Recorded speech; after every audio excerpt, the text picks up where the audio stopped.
গাজীপুরে কালিয়াকৈরে গরু চোর সন্দেহে গণপিটুনিতে ৩ জন নিহত হয়েছেন। কালিয়াকৈর থানার ভারপ্রাপ্ত কর্মকর্তা শহীদুল ইসলাম জানান, গত কয়েকদিন ধরে ওই এলাকায় বেশ কয়েকটি গরু চুরি হয়েছে।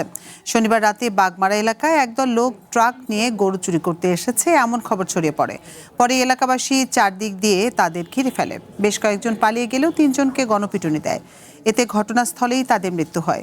এরপর বিক্ষুব্ধ জনতা ওই ট্রাকে আগুন দেয়। ঘটনাস্থল থেকে তালা কাটার সরঞ্জাম, চাপাতি ও দা উদ্ধার করা হয়েছে।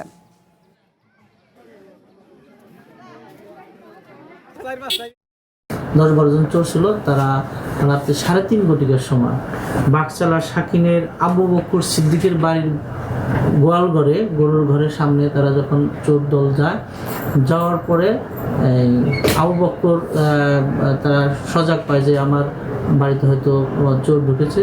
তখন সে সুর চিৎকারে আশেপাশের লোকজন আগিয়ে আসার পরে উৎসুক জনতা তাকে গণপিটুনি দেয়। পরে আমরা পুলিশের মাধ্যমে হাসপাতালে নিলে পরে মৃত্যু ঘোষণা করে। তোর মধ্যে 3 জন মৃত্যুবরণ করেছে। তার মধ্যে একজন নাম সেলিম, তার দেশের বাড়ি হলো পটুয়াখালী বরিশাল। আরেকজনের বাড়ি হলো আপনার আজাহার যে আছে, তার বাড়ি হলো আপনার এই বদনি ভাঙ্গা চিপু, সে গাজীপুর জেলা। আর একজন হলো আপনার কৃষ্ণ, তার বাড়ি হলো সিলেট সদরে।